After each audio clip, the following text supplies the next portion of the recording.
सिद्धार्थ एक बिजनेसमैन है जो अमेरिका से लखनऊ आया है और अपने दोस्त आशुतोष के साथ केदारनाथ जाना चाहता है।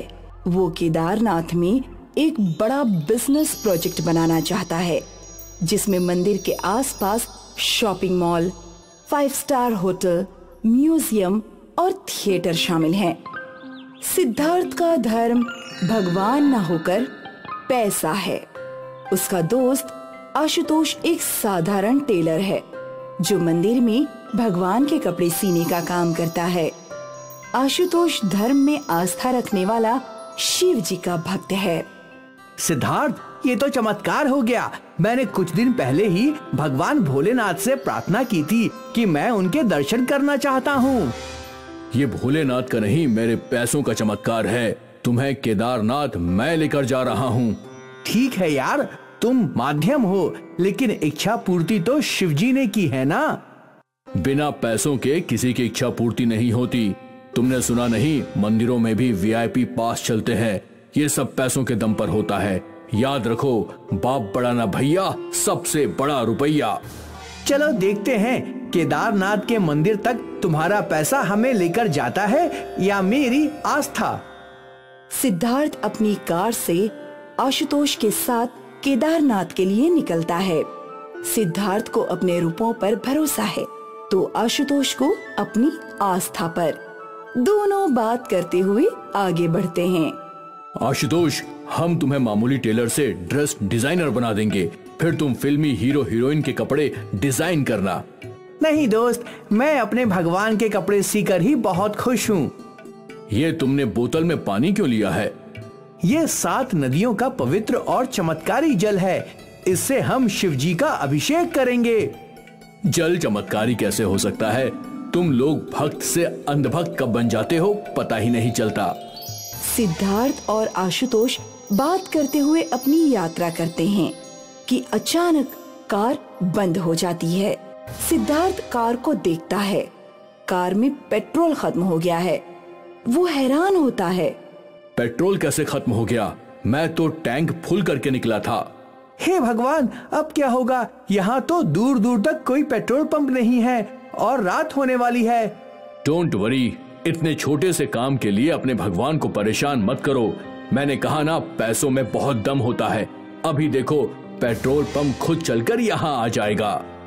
सिद्धार्थ अपने दोस्त जो पेट्रोल पंप का मालिक है उसे फोन लगाता है, लेकिन उससे बात नहीं हो पाती। फिर वो एक एक करके दूसरे दोस्तों को फोन लगाकर पेट्रोल लाने की बात करता है।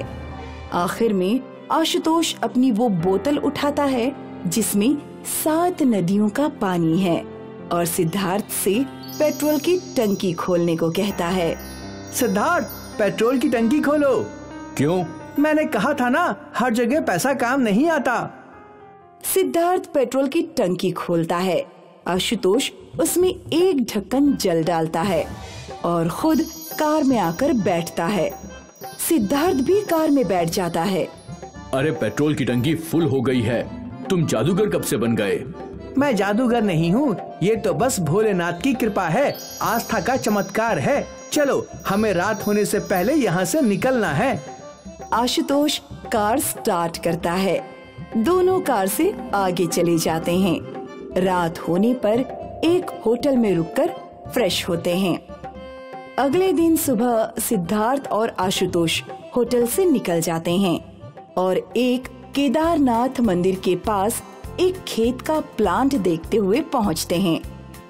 प्लांट के पास एक दलाल भी है जो जमीन बेचने का काम करता है। सिद्धार्थ, आपके शॉपिंग मॉल के लिए ये प्लाट बहुत अच्छा है। हाँ, मैंने अपने वकील से बात कर ली है। अब आप पेमेंट कर दीजिए जिससे हम इसकी रजिस्ट्री आपके नाम करा दें। मैंने आज सुबह ही आपको पेमेंट क्लियर कर दी है। ओह, थैंक्स। ठीक है, मैं रजिस्ट्री की तैयारी करता हूँ। दलाल वहाँ से चला जाता है। तभी सिद्धार्थ के वकील का फोन आता है जिसे सुनकर उसके होश उड़ जाते हैं। क्या एग्रीमेंट फर्जी है? ये प्लॉट कई बार बिक चुका है। ये तुम क्या कह रहे हो? ठीक है, मैं हरिद्वार पहुंचता हूं, तुम भी वहां आ जाओ। क्या हुआ सिद्धार्थ? कुछ नहीं, मैं बर्बाद हो गया। भगवान पर भरोसा रखो, सब ठीक हो जाएगा। मैं भगवान की नगरी का विकास करने आया था और मेरा सत्यानाश हो गया। सिद्धार्थ आशुतोष के साथ अपनी कार से आगे निकल जाता है। एक लंबे सफर के बाद दोनों केदारनाथ मंदिर पहुंचते हैं। कार मंदिर से दूर खड़ी करके मंदिर के पास आते हैं। आशुतोष के हाथ में पवित्र जल की बोतल है। जय हो भोलेनाथ बाबा की, हम आखिर शिव जी की शरण में आ ही गए। चलो दर्शन करके आते हैं। मेरा मन नहीं है, तुम चले जाओ।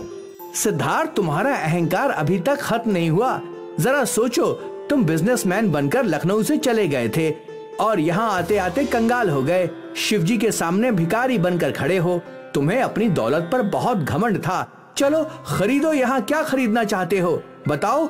कहाँ शॉपिंग मॉल बनाओगे? थिएटर, म्यूजियम, ये सब कहाँ बनेगा? अगर मैं कंगाल बना तो इसमें तुम्हारे भगवान का कसूर है। अब भी मौका है। चलो हम शिव जी से प्रार्थना करेंगे। मुझे पूरा भरोसा है तुम्हारे नुकसान की भरपाई हो जाएगी और तुम्हारा सपना भी पूरा होगा। चलो नास्तिक से आस्तिक बनने चलो। आशुतोष सिद्धार्थ को अपने साथ ले जाता है और पवित्र जल से अभिषेक करके प्रार्थना करता है। दोनों मंदिर से बाहर आते हैं और उनके सामने एक चमत्कार होता है। सिद्धार्थ का वकील बाहर खड़ा है। पास ही वो दलाल भी है जिसे इंस्पेक्टर ने गिरफ्तार किया है। सिद्धार्थ, ये आपका मुजरिम है।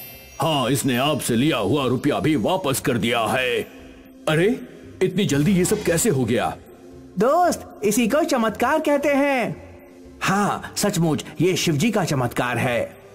सिद्धार्थ भावुक होकर वापस मंदिर के अंदर आता है। आशुतोष, वकील और इंस्पेक्टर ये देखकर खुश होते हैं। सिद्धार्थ मंदिर से प्रसाद लेकर जय भोलेनाथ का जयकारा लगाते हुए बाहर आता है। आशुतोष, मैं यहाँ बिजनेस करने आया था और भोलेनाथ के साथ बिजनेस कर लिया है। आस्था, श्रद्धा और विश्वास का बिजनेस। शिव जी ने मुझ जैसे नास्तिक को आस्तिक बनाकर बड़ी कृपा की है।